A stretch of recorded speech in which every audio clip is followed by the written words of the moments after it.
The trial of Kyle Rittenhouse had been going extremely poorly for the prosecution. It had been going extremely well for the defense. All that was left to do for the jury was to acquit. And yet, before they could do that, the defense made a dramatic, potentially catastrophic decision. They called Kyle Rittenhouse himself to the stand. One wrong word could have upended the whole thing, could have sent this kid to jail for life. And yet, he knocked it out of the park. And he exposed the entire media narrative around him as a sham. And I hope he becomes a trillionaire, suing every single dirtbag journalist and politician who slandered and libeled him. I'm Michael Knowles. This is The Michael Knowles Show.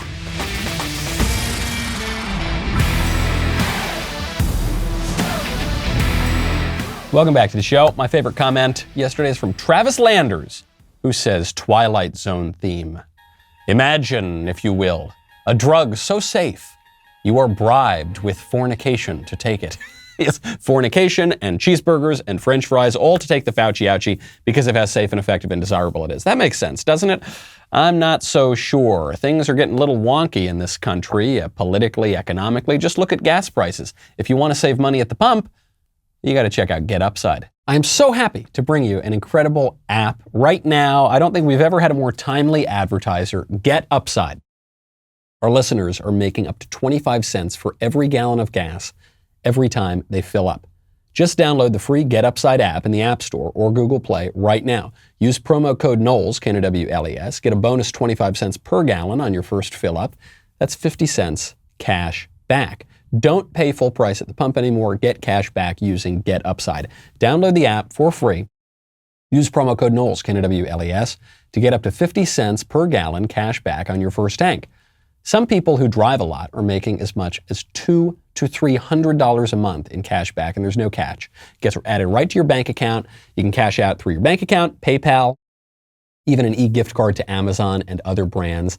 Download the free Get Upside app right now. Use promo code Knowles to get up to 50 cents per gallon cash back on your first tank. That is code Knowles, K-N-O-W-L-E-S. You can thank me later.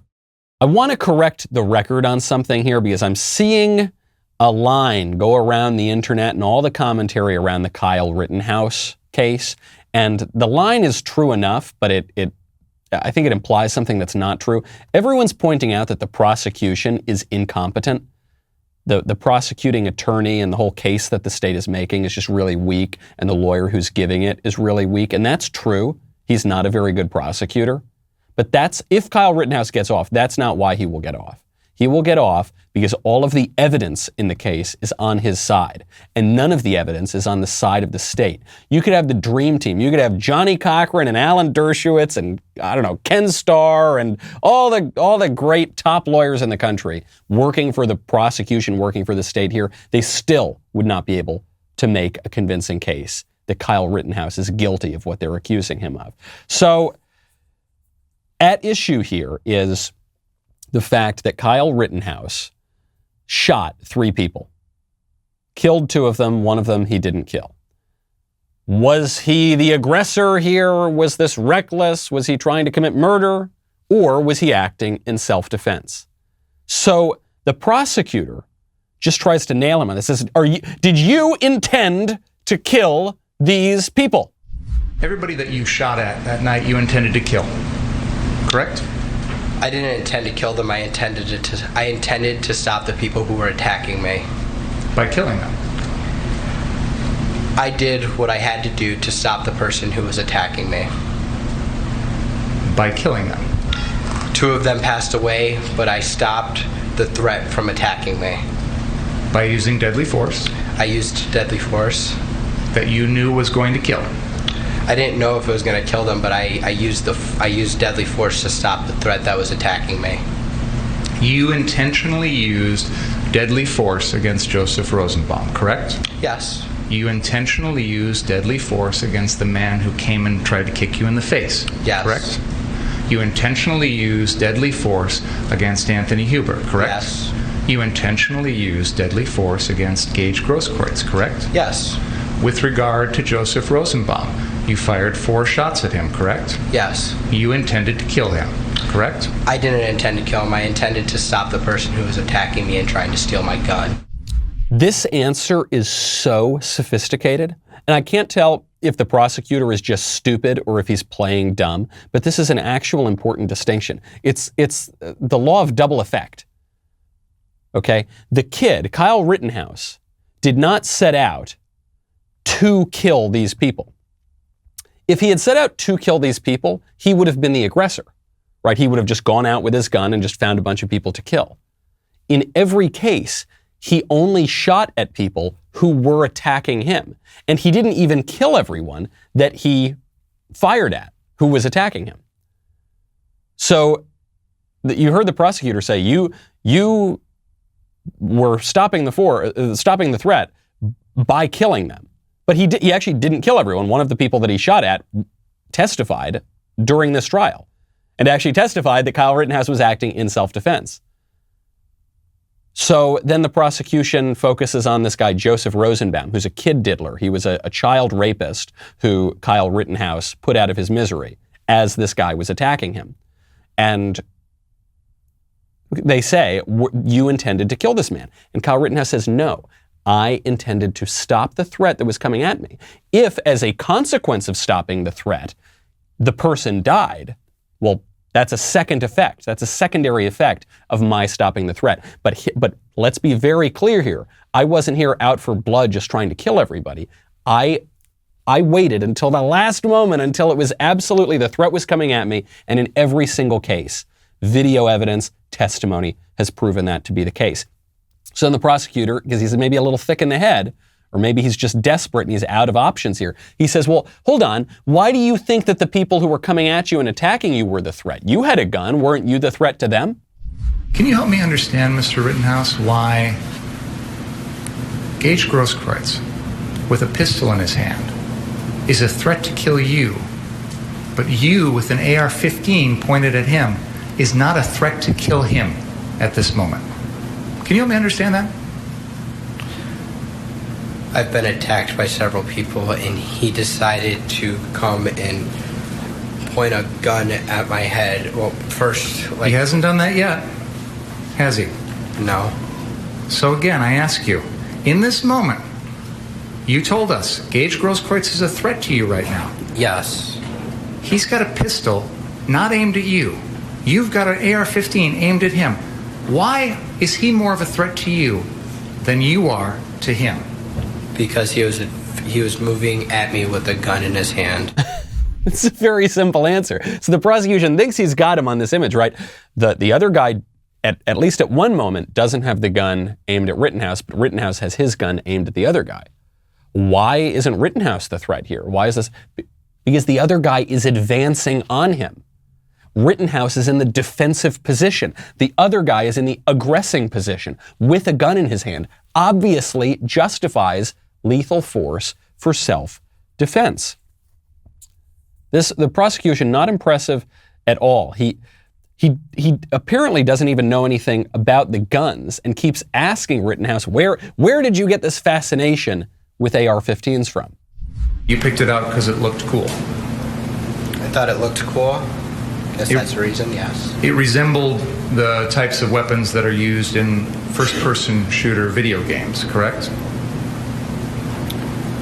I don't really play first-person shooter video games. I have, but I believe there's a variety of guns, including shotguns, pistols. There's guns in video games that resemble all guns. Isn't it true when you would hang out with Dominic Black, you'd play Call of Duty and other first-person shooter video games? Sometimes. And those are games in which you use weapons like AR-15s to pretty much shoot anybody who comes at you, correct? It's a video game where two players are playing together. I don't really understand the meaning of your question, to be honest. Isn't one of the things people do in these video games try and kill everyone else with your guns?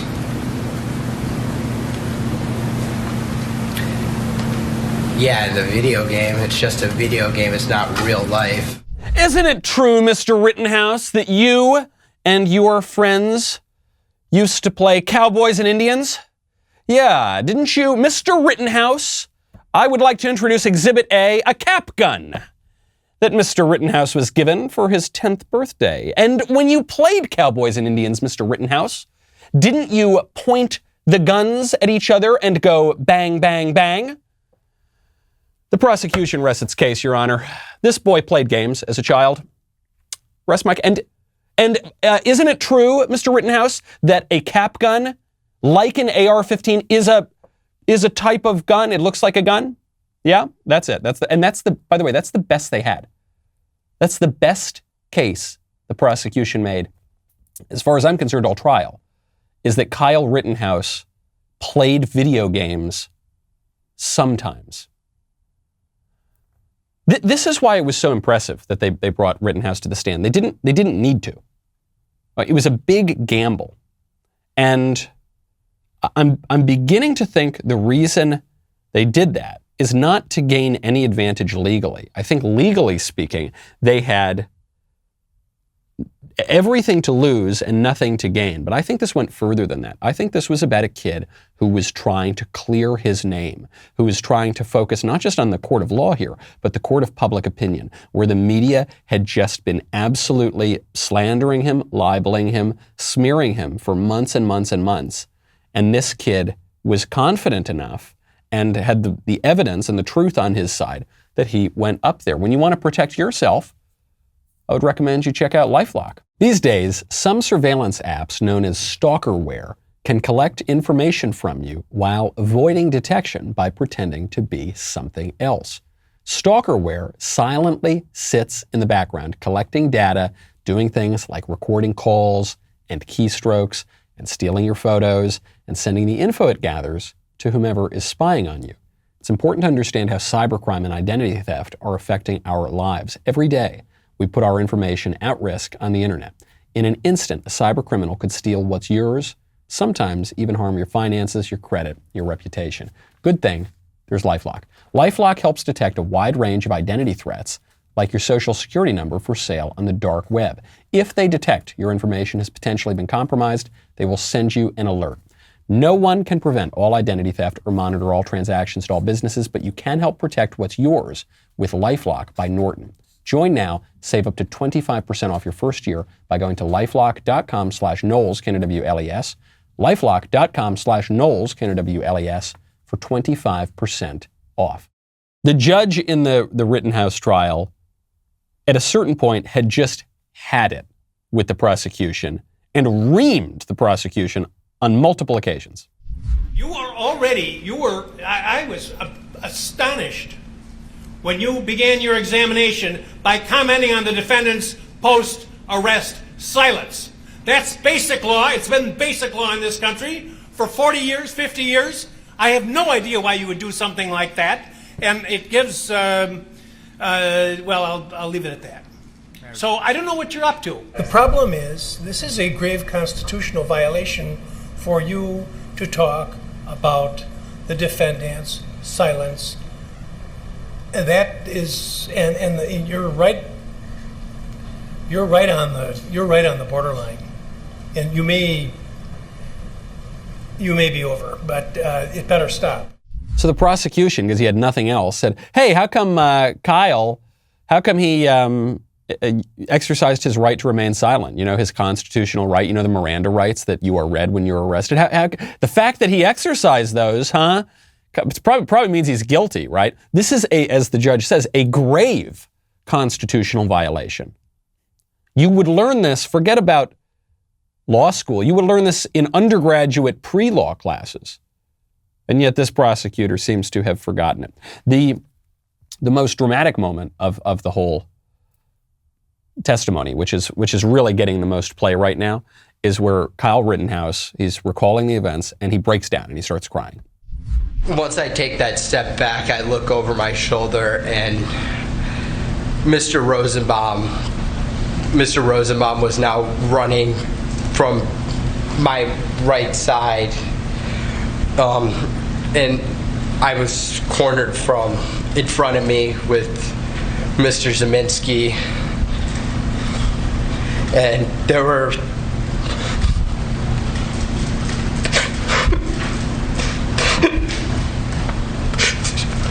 There were 3 people right there. Take a deep breath, Kyle.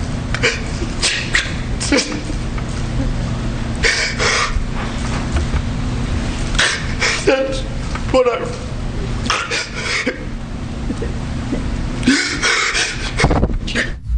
Okay, so this is really hard to watch because the kid is still just 18, right? And this happened when the kid was 17. Here was the only time you really remember. This is a pretty young guy. I guess now you'd say he was a kid 8 months ago. Now you'd say I guess he's technically an adult, but just barely.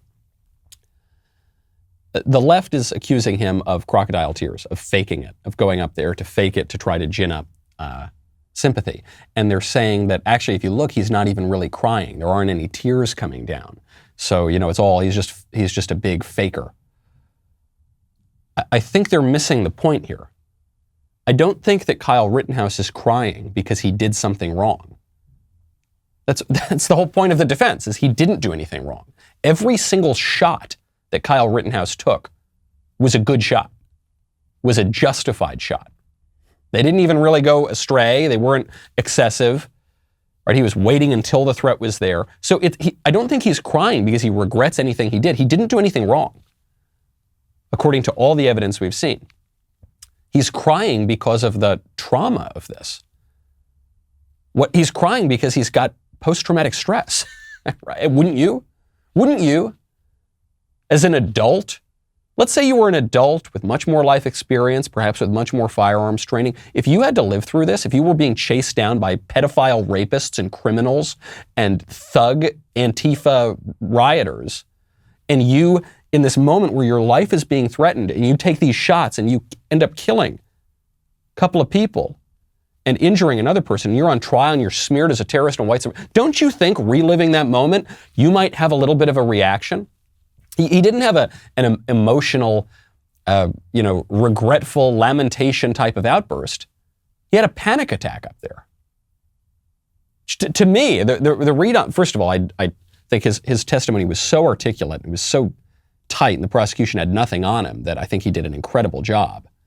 But also, the fact that he had a panic attack reliving this moment, to me, makes the testimony even more credible. I think he did great. It was a crazy move to call him to the stand, and he knocked it out of the park. So there's a chance he might be vindicated in court, despite already being convicted in the court of public opinion. Just a little trip down memory lane. Rittenhouse is basically what you would have had in a school shooter.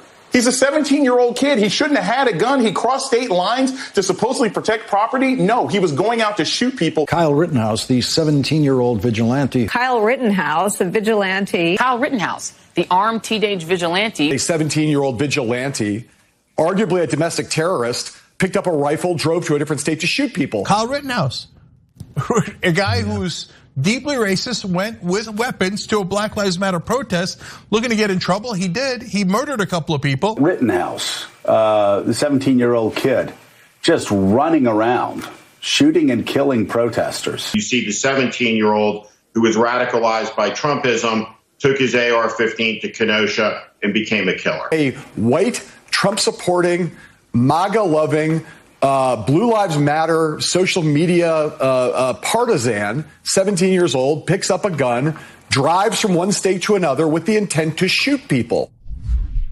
Complete lies. Complete lie. The only thing they said there that's true is he drove from one state to another, but they were right over the border. It'd be like me driving to Franklin. I'm in Nashville. It'd be like me driving to Franklin. It's not like driving hours and hours out of state. It's driving to the place where he worked, the place where his father lives. And he didn't go there to go kill people. He only shot in self-defense. Why did he go armed? I don't know, because he was going into a riot zone where his dad lived and where he worked. I'm glad he went armed. Otherwise, these guys very likely would have killed him. I hope Rittenhouse sues every one of these dirtbags. The Lincoln Project guy, I forget his name, the bald Lincoln Project guy. I don't know why pedophiles keep playing into this narrative so much. Both the assailant in Kenosha and now we're talking about the Lincoln Project. I hope he sues him into the dirt. I hope he sues Joe Scarborough. I hope he sues All of these people, all of those MSNBC people, hope he sues them into the ground. I hope he becomes a gazillionaire. I hope he pulls a Nick Sandman. You remember the kid, the smiling kid, who was being accosted by that lunatic Indian man at the Lincoln Memorial and by the black supremacists who were screaming all sorts, and he just stood there smiling in a MAGA hat, and the media smeared him too, and then he got settlements from CNN. And I hope this kid gets the exact same thing. In other narrative news, George Floyd is getting a hagiography. There's a new book coming out. It's a biography of George Floyd. Talk about people who don't need biographies.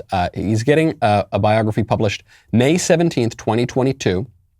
This is going to be coming out from one of the imprints of Penguin Random House, a very prestigious publishing house.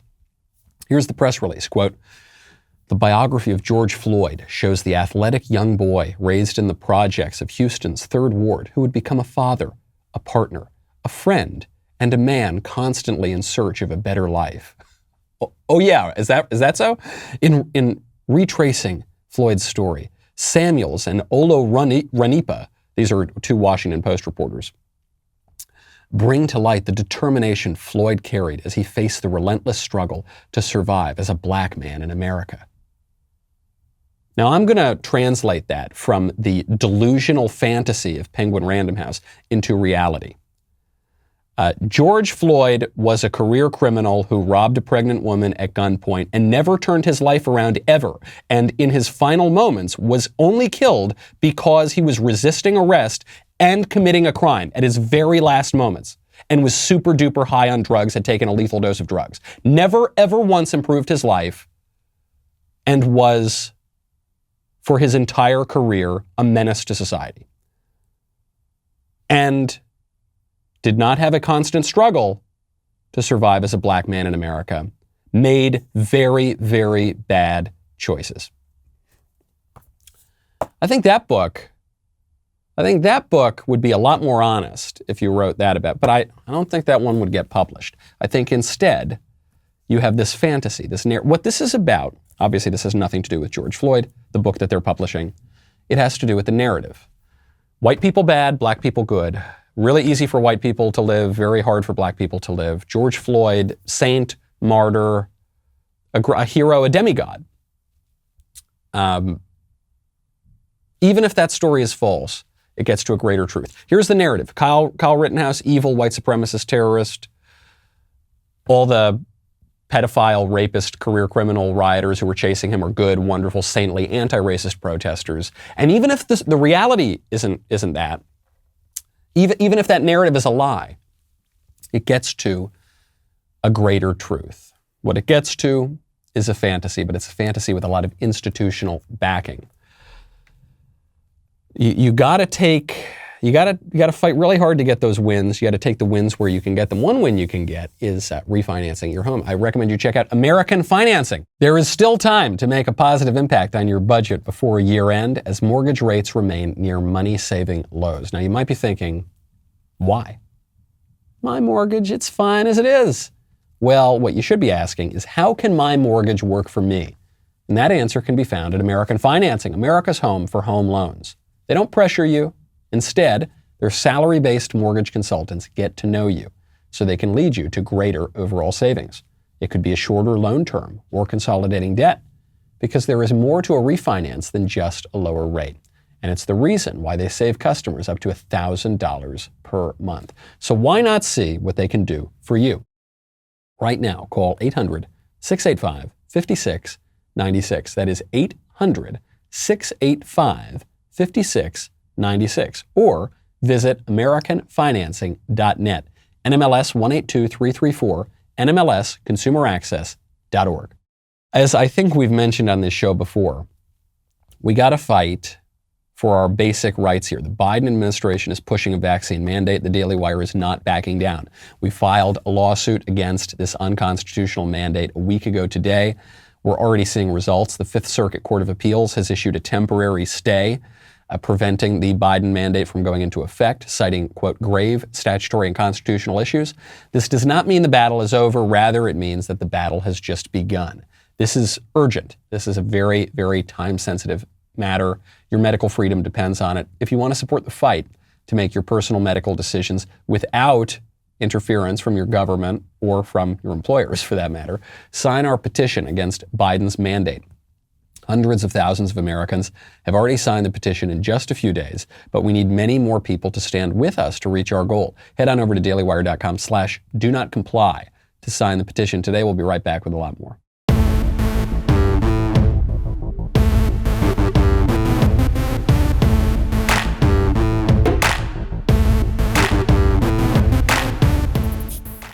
Rioters good, people who defend themselves bad. Criminals such as George Floyd good, cops bad. That's the new national narrative. That's the new national myth.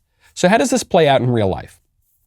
About a week ago, a little less than a week ago, the 50th person this year was arrested in Chicago for murder while out on felony bond. The 50th person this year in Chicago was arrested for murder while he should have been in jail. Okay. The CWB Chicago reported that this new fellow, Edmund Harris, was arrested on February 12th, so quite a while ago, though the report has just come out. Quote, after he allegedly crashed a hijacked SUV in Lawndale, Harris was not charged for any crime related to carjacking or crash and was instead charged, quote, with failure to register as a sex offender in an unrelated matter. Okay, so that was back in February. Now, failing to register as a sex offender, a lot of sex offenders in the news these days, is a felony, but didn't matter. Harris was released a few days after his arrest because he posted a $1,000 deposit for felony bond. 5 weeks after he posted that $1,000 bail bond, he killed a 31-year-old Uber driver in another carjacking. This according to federal prosecutors. There's the compassion for you. There's the mercy. We're told that when we arrest people, when we arrest criminals, especially when we arrest black criminals, that's the worst. You're not allowed to do that. That is terrible, and it's white supremacist, and it's cruel and unusual, and we shouldn't do that. We need to abolish prisons. We need to get rid of the police. We need to stop arresting criminals. That will be really compassionate. Was it compassionate to the 31-year-old Uber driver? 31, that's how old I am. Life is over. Did that Uber driver have a wife or a husband, I guess? Did that Uber driver have kids? I don't know, maybe. I do, I have a wife and kids.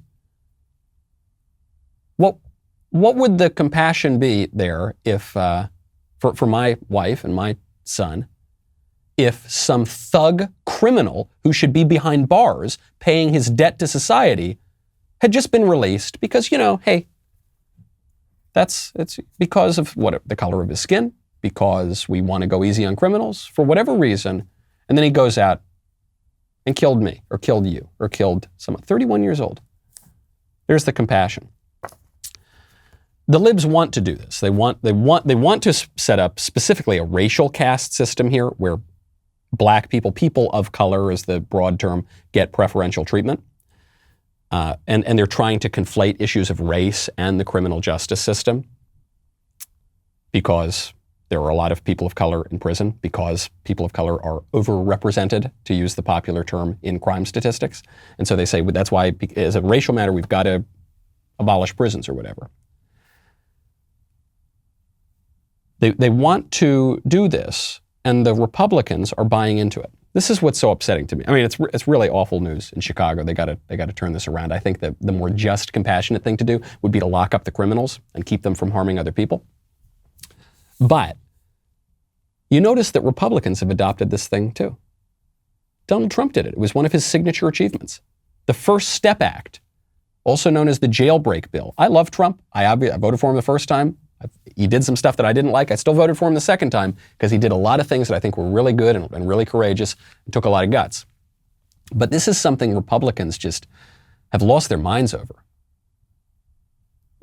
Republicans should not be running on letting more criminals out of prison. They should not be running on the lie that we have an over-incarceration problem in the United States. Looking around at our cities burning and murder rates skyrocketing and carjackings, I think we have an under-incarceration problem in the United States. And my evidence for that is crime is going through the roof, so lock them up. Good grief. These Republicans, they're a little too clever by half. They think, look, if I push for criminal justice reform, meaning letting the criminals out of jail, then I won't seem racist. The left won't call me racist anymore. Hint, they will. And we're going to win over all sorts of new voters. Hint, you won't. And that'll be really good for everybody. It won't be good. It actually won't be good for anybody, including the criminals who should be getting rehabilitated in the can. Speaking of misplaced compassion, Steve Doocy, or rather Peter Doocy. Steve Doocy is on the morning show. Peter Doocy, the White House reporter, is presently just destroying the White House Deputy Press Secretary, Karine Jean-Pierre. Doocy asked Karine Jean-Pierre about this Biden administration policy to give massive mid-six-figure payments to illegal aliens. Is there any kind of discussion about giving people who are coming here the right way money? Why would we be giving people who are coming here the right way money? Why are you giving people who came here the wrong way? I mean, but I don't understand the question. What is you're saying that we should give people just money who are coming through? I don't understand the question. You're giving people who immigrated here illegally money. Like I said, that's the Department of Justice. You're going to have to ask them that question. Oh, he got her. He so got her, and he did it in a really clever way. The White House has been stonewalling on this issue of them giving six-figure payments, $450,000 payments to illegal aliens. Right, and this is for the illegal aliens who were separated, whatever that means, during the Trump administration, even though it's a policy that goes all the way back to Bill Clinton. And they've been, and anytime they get asked about it, they say, no, we refer you to DOJ. No, we're not going to answer that. No comment. Moving on. And so what Peter Doocy does here is he inverts the question. He goes, hey, I just wanted to know, is the White House planning on giving payments to illegal aliens or to immigrants who came to America the right way through the legal channels? And the White House Deputy Press Secretary looks at him and goes, What are you talking about? Why would we do that? That's insane. That's so crazy. Why would we just give them money for coming here? They're immigrants. They should be thanking us. They should be giving us money. Why would we be giving them money? Well, because you are giving money to people who are coming here illegally. So why aren't you giving money to people who are coming here illegally? And then she realizes that she's not the best press secretary out there, okay? Jen Psaki is much better at her job than this woman. And Jen Psaki's not even that good at her job. And she goes, whoops, never mind, DOJ. Well, hold on, you were answering the question before you realized that it was a question about a policy that you can't defend. Doocy tries again.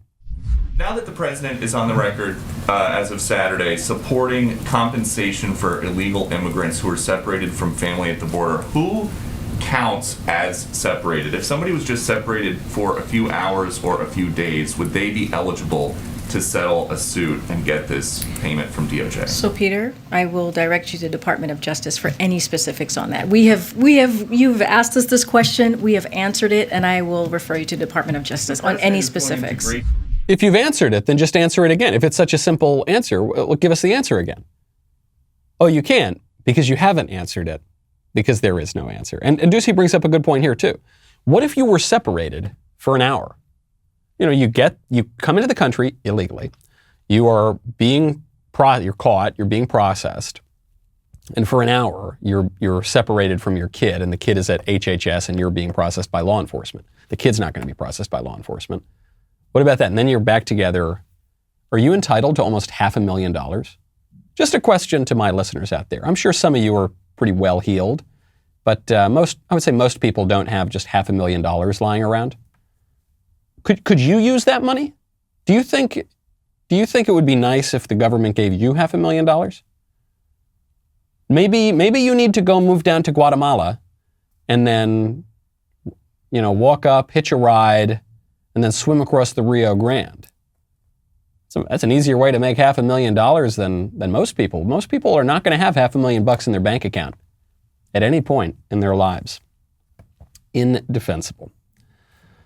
And this White House deputy press secretary, she didn't get any better at it the more the questions moved on.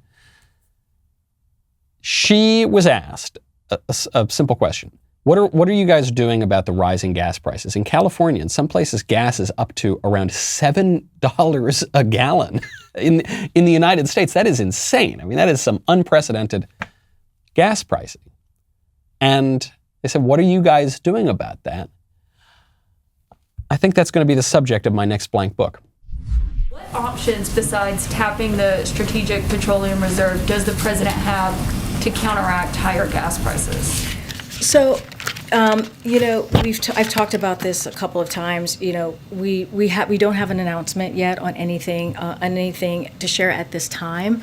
But we're monitoring it, right? We're monitoring the prices, and we're making sure that we have tools in our tool belt that we can try and use. But at this time, I don't have anything new to share.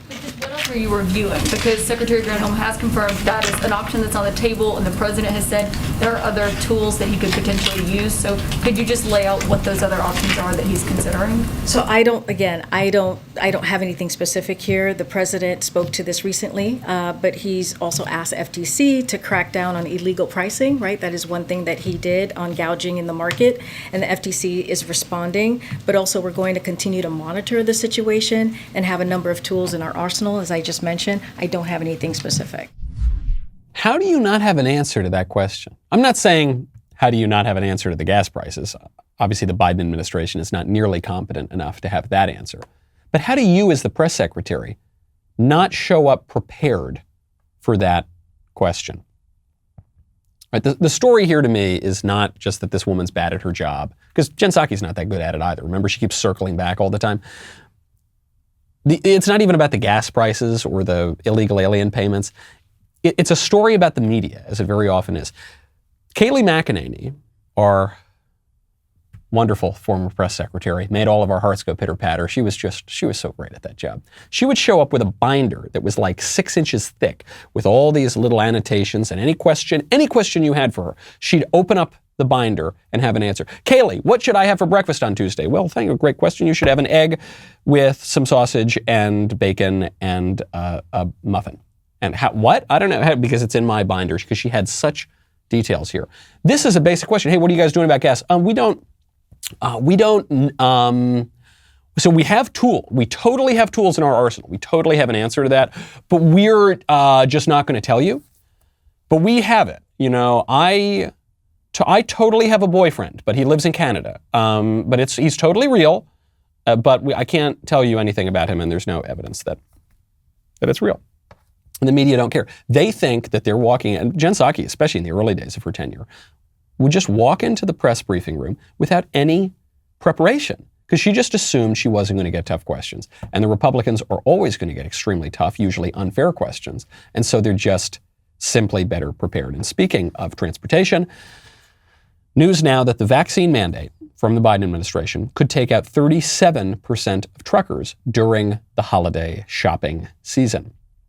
This coming from the American Trucking Association, Truckload Carriers Association, International Food Service Distributors Association, other business groups are warning the Biden administration that the vaccine mandate could lead to a 37% reduction in truckers. The industry is already short by about 30%. So when we say that the supply chain crisis is not Joe Biden's fault, sure, there's some truth to that. Yeah, some of it is coming after months and months of locking down the world and not manufacturing things in time. And sure, it's not all Buttigieg's fault, for instance, but some of it is.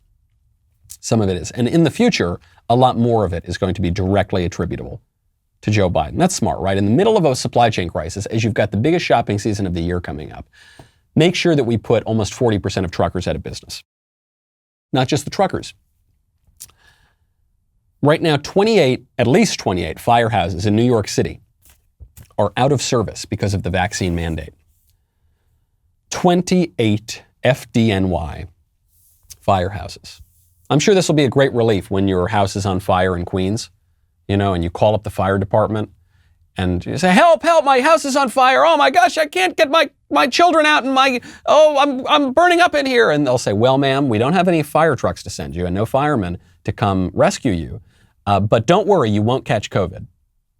Don't worry. Yeah, we don't, because we don't want to give you COVID. Okay, good luck. That's what's going to happen in New York. And there is going to be pushback to this, even in blue New York, even in blue California, even in these places that are full of dyed-in-the-wool liberals. When the basic elements of society break down, when you can't afford gas for your car, when you can't call the fire department, when everyone in this country can't get Christmas presents, can't get their food for Thanksgiving or whatever, that there is going to be a pushback. Because it doesn't matter how deeply ideological you are, when your society can't perform even its most basic functions, you can't deny that the people running the society are getting it wrong. Speaking of New York, story in the New York Post that I had to bring up on the show today. Classic New York Post type headline, supposed to be a pretty wacky story here. My husband is gay, but we're married with 2 kids and have great sex. The woman, very beautiful woman. The guy, good-looking guy. The good-looking guy apparently is not particularly attracted to the good-looking woman, but they're married anyway, and they have kids, and they do the thing that married couples do. Wow, how kooky and crazy, isn't it? This is an amazing story. It's amazing that this story is considered so unusual. They're Mormons, or at least the man is Mormon. The Mormon church says, no, you can't do gay marriage or gay relationships. And if you have same-sex attraction, you just basically have to repress it and be celibate or chaste, but you can't engage in that. And this guy has decided to prioritize his religion and his culture and his upbringing over his sexual desires. He's not deceiving anybody. He's told this woman on their first date that, hey, I'm a gay guy. I'm really basically just attracted to men. And she said, oh, okay. And rather than just running away from him, she said, actually, it doesn't really bother me that physical attraction is not the most important thing in our relationship. Actually, she says she realized that he was her guy, that they were really, and he said that about her, and they were really meant to be together. And they broke up for a little bit when he was trying to work through his sexual desires. And then they got back together because they missed each other. Says it just wasn't a huge deal. He has, with me, his choice. What else mattered? Now they're happy and they got these kids and okay. First of all, this is what gay guys did for like all of human history. Okay, not all. Okay, some people would be celibate or, they'd be confirmed bachelors or, they'd live with a very good friend of theirs for a long time. But this was pretty common. If you had same-sex attractions, you would just repress it as if you had any other desire that you didn't want to live out or engage in for whatever reason, religion, culture, tradition. Now we're told that that's evil, that that's wrong. If you have any desire you have, especially any sexual desire, you have to fulfill it. But my question for the sexual revolutionaries who say that you absolutely have to, it's your choice. You have any choice. You can choose to be with a man, you can choose to be with a woman, you can choose to be with 2 men and a goat, you can choose whatever you want, and that's wonderful, and we need to celebrate all of that. Well, why don't we celebrate his choice? Why is his choice not valid? He's being completely honest about everything, and he's just saying, look, I would rather have the life that comes with being married to a woman with kids in my church community, in my culture. I would rather make that choice, even if my kind of instinctual desire, because look, this is a crazy world. It's a very diverse world. There's no end to the diversity and eccentricity of human beings. But he says, in my rational will, in my conscious will, I'm just going to choose to repress that sort of desire, and I'm going to marry this woman. And by the way, he's being so clear here because He's not saying that he's going to pray away the gay, as some people kind of derisively call it. He's not saying he's ever going to completely eradicate this desire from himself. But it is simply a case of desire, the case with desire, rather, that habit helps to form our desires. So it's not like our desires are just permanently fixed, right? When we're little kids, we like milk chocolate. We just love milk chocolate. Or we can't imagine, C.S. Lewis makes this point. You can't imagine that there's anything better than milk chocolate. But as you grow, you still like chocolate, but your desires can change. Your tastes can develop. You can develop a taste for coffee. You can develop a taste for scotch. You can develop. When I was little, I would love to play Cowboys and Indians, to get back to a point we were making earlier. Now, I love to sit outside with a book and a cigar. When I was a little kid, I didn't want to sit outside with a book or a cigar. Not until I was 15 and I was a grown-up boy. Now I don't like playing Cowboys and Indians. Our desires actually change as well, and we can cultivate desires the more we practice certain habits. Not that you're ever going to completely get rid of some desire, perhaps. But why do you not have that choice? It does show the intolerance, the bigotry, the shallowness of the left and the modern revolutionary view of sex and identity and desire. That the only thing that you're not allowed to do is choose the more traditional path. That's the only thing you're not allowed to do anymore. Now, speaking of sex stuff, before we go, I have to get to this. The Marines have a job opening.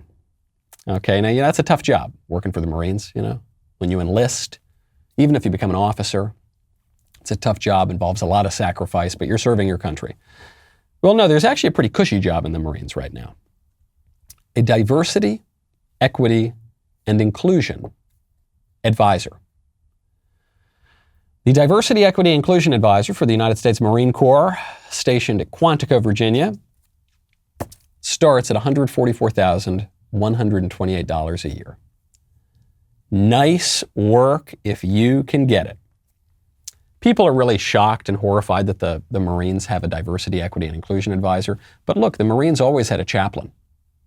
And back when our country believed in God and was a Christian country, we had a Christian chaplain. Now that our country is effectively an atheist country and a secular country, the chaplain is just the Director of Diversity, Equity, and Inclusion. That's our national religion. That makes up our moral understanding and metaphysical understanding of the world. Also reminds us of incentives. Okay, and the left is really good at creating incentives. We talk about how great we are on the economy here on the right. No, the left understands economic incentives a lot better. If you reward something with money and prestige and privilege, you are going to get more of that thing. And right now, what our society rewards with all sorts of compliments and plaudits and cold hard cash is the ideology of diversity, equity, and inclusion, is the ideology of the left. And they use the government to push it, and they use corporate America, but they use the whole political system. Maybe the right ought to do that too. I'm Michael Knowles. This is The Michael Knowles Show.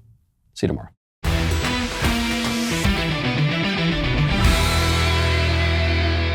The Michael Knowles Show is produced by Ben Davies. Executive producer, Jeremy Boring. Our technical director is Austin Stevens. Supervising producer, Mathis Glover. Production manager, Pavel Vidovsky. Editor and associate producer, Danny D'Amico. Associate producer, Justine Turley. Audio mixer, Mike Coromina. And hair and makeup by Cherokee Hart. The Michael Knowles Show is a Daily Wire production. Copyright Daily Wire 2021. Today on The Ben Shapiro Show, Kyle Rittenhouse's trial goes completely sideways for the prosecution. LeBron James attacks Kyle Rittenhouse, and Biden inflation is here, and it's massive. That's today on The Ben Shapiro Show. Give it a listen.